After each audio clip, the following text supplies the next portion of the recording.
Greetings and a hearty welcome, everyone. I hope you're all faring well. I'm Dr. Jean Marie, and I am delighted for you to join me on Conversations on Love for our episode, Unity and Healing Our Relationships. How can we live in harmony? How can we heal our relationships? How can we appreciate our commonalities and respect differences? In our current state of affairs, we are witnessing much discord with the need for healing and harmony. We have become fractured within our human selves, alienated, isolated, and disconnected. And many communities have united in peace and love, raising consciousness and coming together to promote healing for all.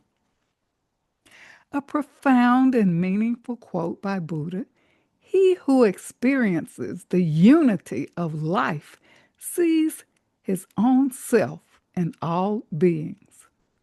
And this speaks volumes to humanity.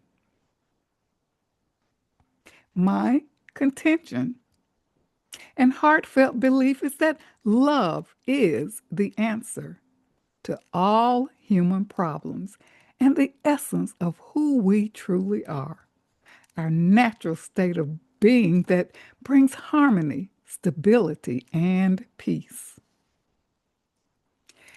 In our show today, for our episode, I will address select questions from listeners with relevant themes to highlight our awareness within the context of our relationships.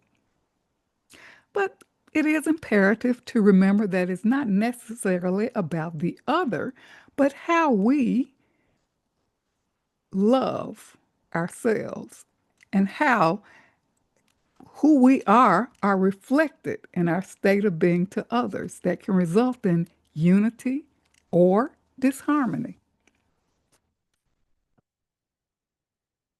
And these questions really have relevance and are applicable to us all. Let's take a look at the first question. At work, I found myself in agreement with the group that took a stand on something that I knew in my heart was not right and created disharmony and alienated others. This bothers me, and I have a hard time facing myself. Why did I do this? And how can I reconcile this inner conflict? This is a great question. And perhaps we've all been in situations where we were in agreement with the group against others, a cause or issue, and joined based on fear. Fear of being rejected, fired, not accepted, not approved. And I've been on that other side, standing alone, and I know what it feels like on the road less traveled. Whether at work, home, in our family or social settings, we may have a tendency to go along to get along and side with the group, even though it may be detrimental to others or go against what we know is right. And this groupthink mentality reflects the need to fit in, belong, to be accepted and approved by others, to not be at risk of being an outcast or even disliked by others for being non-compliant. Let's examine the consequences.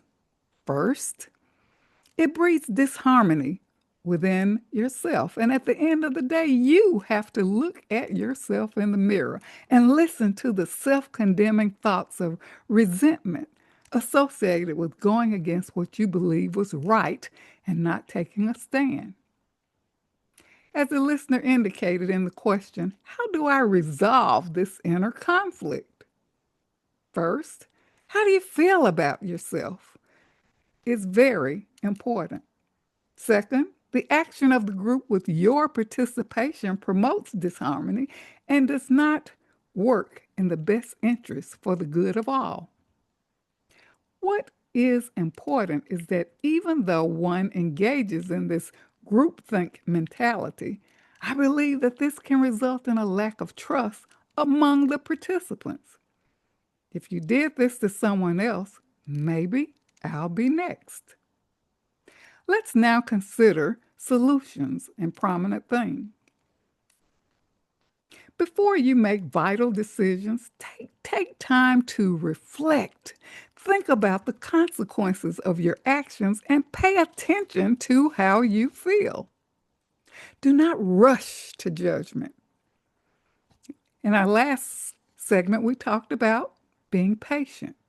Give yourself time to consider possibilities. Perhaps you can bring to the table other alternatives for consideration. The illusion of fitting in is just that. Ask yourself, why is fitting in so important? And this requires self introspection and self reflection. You may begin to see a pattern in your behavior. We are ultimately responsible for our actions and have to live with ourselves. But each day is an opportunity to make things new and begin again. You can take a stand for what is right and what is best without a fight or judgment of others. Even though the decision has been made within the context of the situation, consider how to rectify your decision. Learn from this and use this as a learning experience for future actions. Would you rather be respected for being authentic or popular for fitting in? It's about you. When we do all things in love, it truly makes a difference. And this is an opportunity to go deep within and journal about your feelings. And at the end of the day, consider your interactions and choices that you made and what you could have done differently. Even visualize yourself responding differently and the outcome you would have liked, and consider appropriate revisions. Let's now take a look at the next question.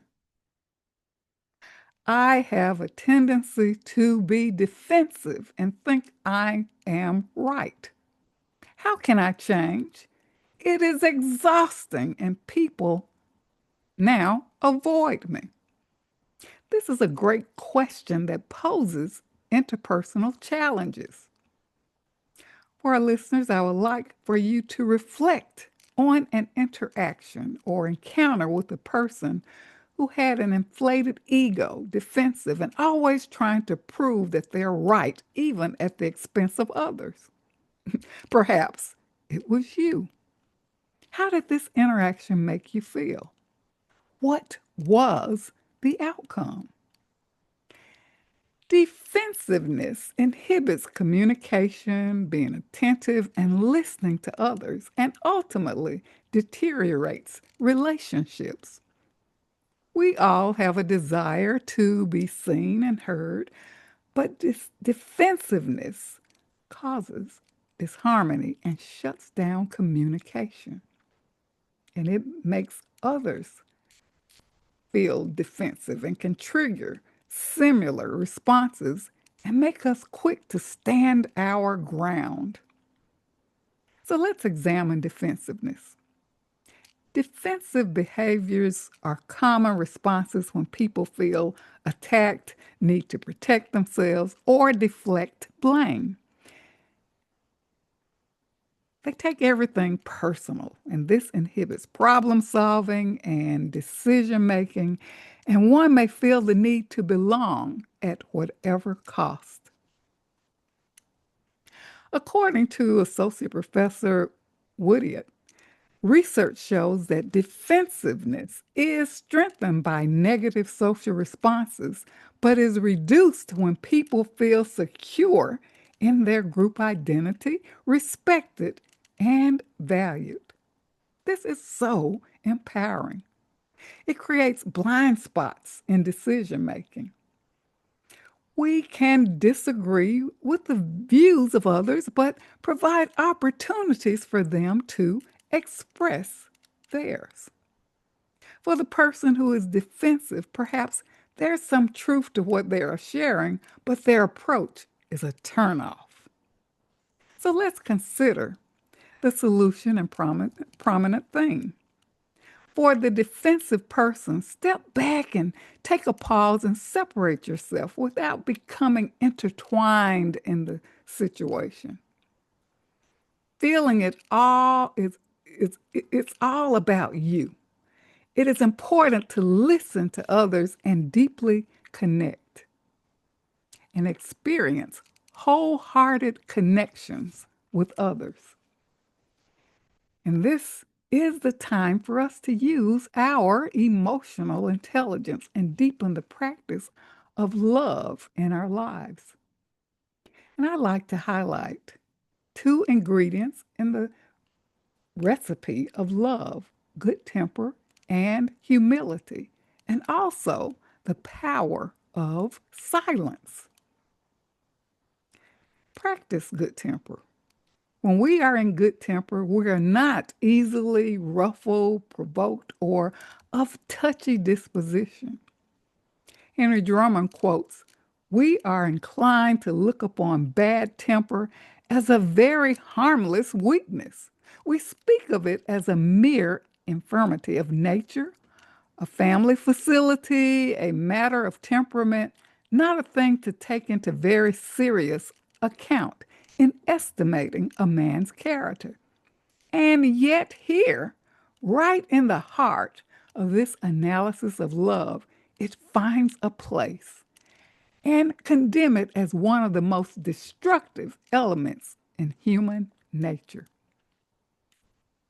And in my article previously published in Savannah East, Cultivating a Loving Spirit, I highlight good temper.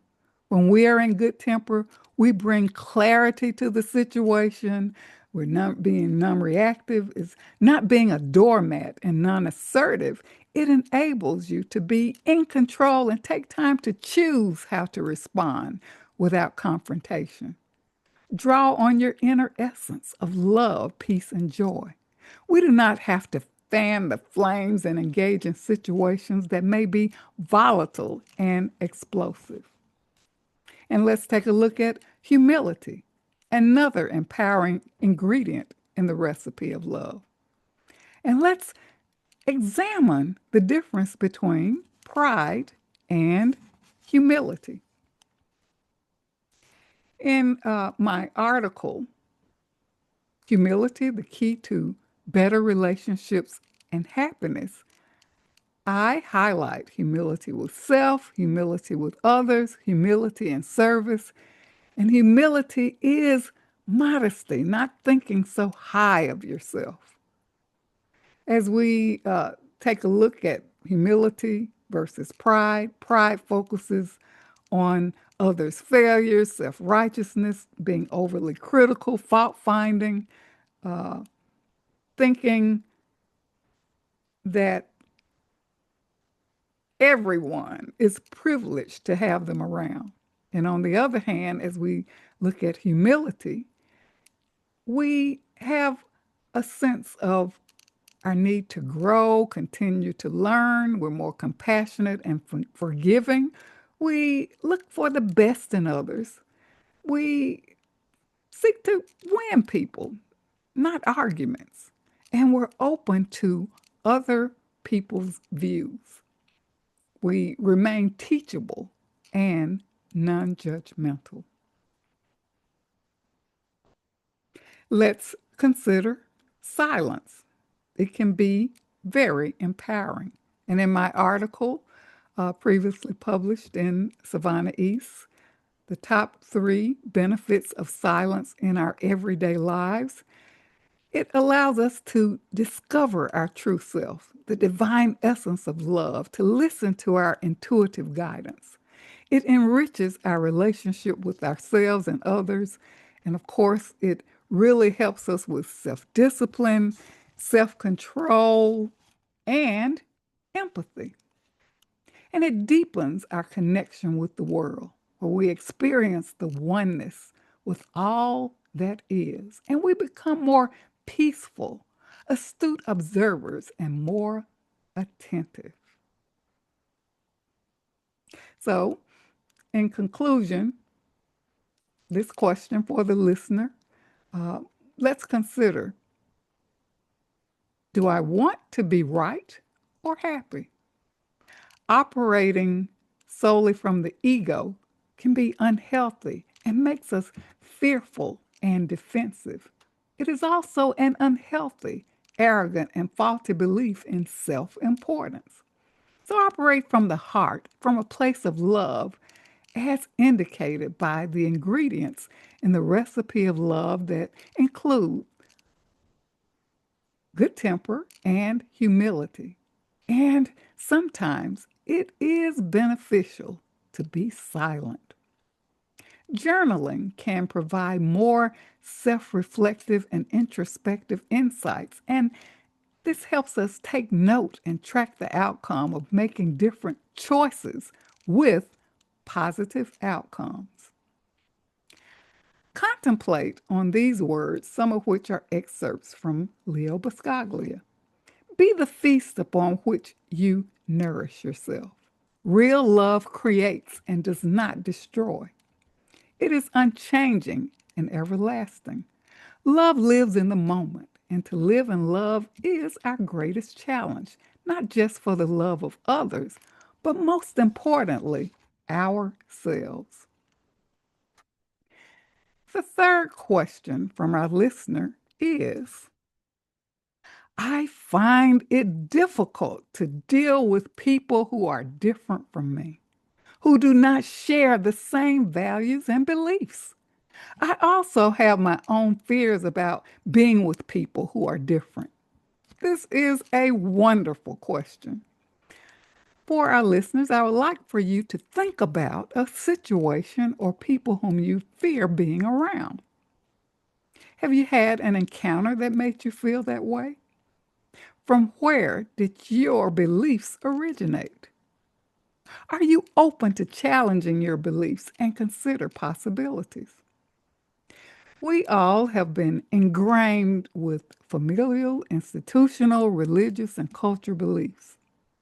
And you may find yourself disliking people for absolutely no reason. But it is up to you to determine your level of openness to connect with others.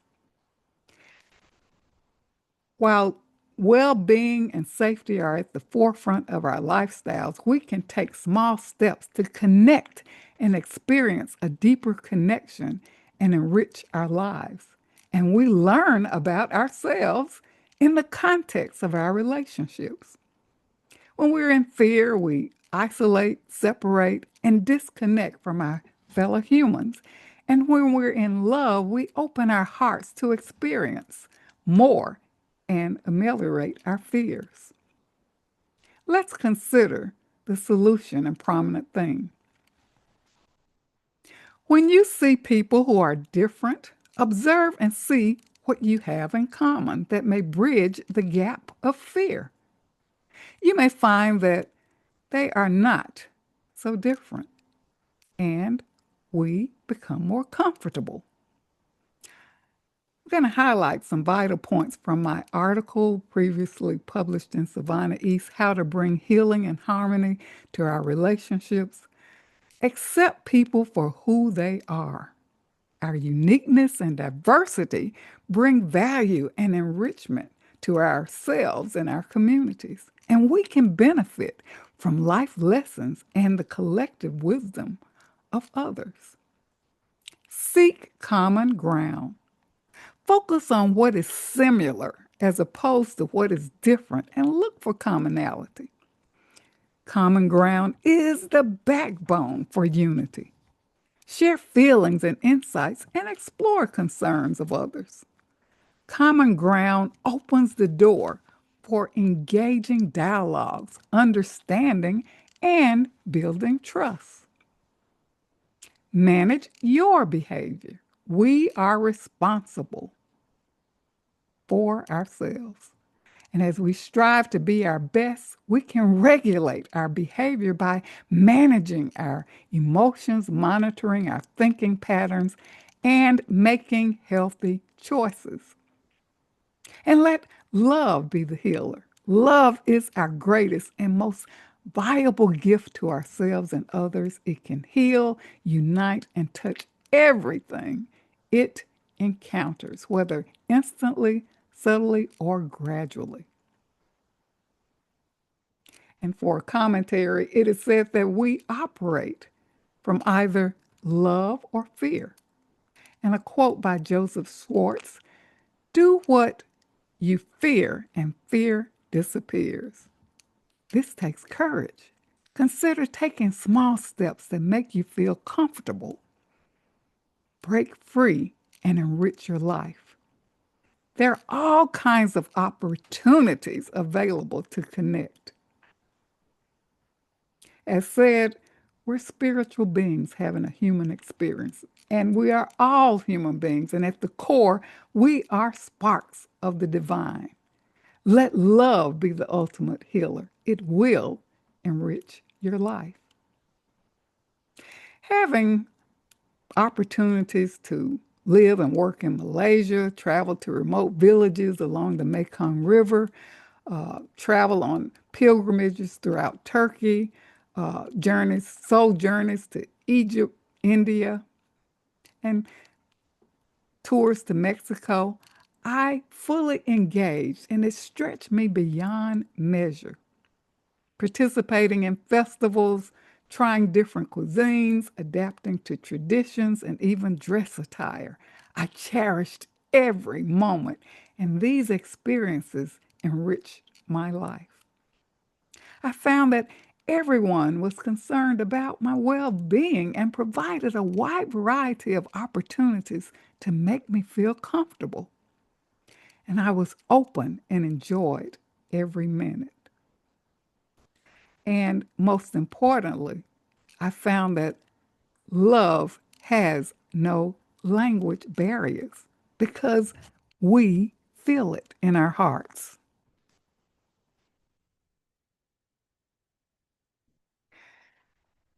Our love and action practice is two parts.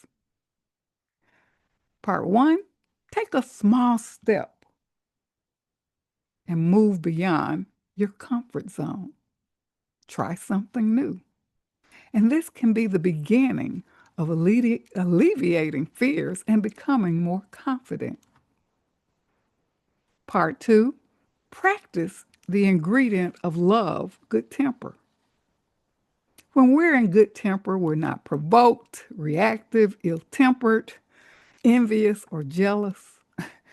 The outcome is emotional control, self regulation. We're well disposed, gracious, and preserve inner peace. Journal on your experiences and the outcome.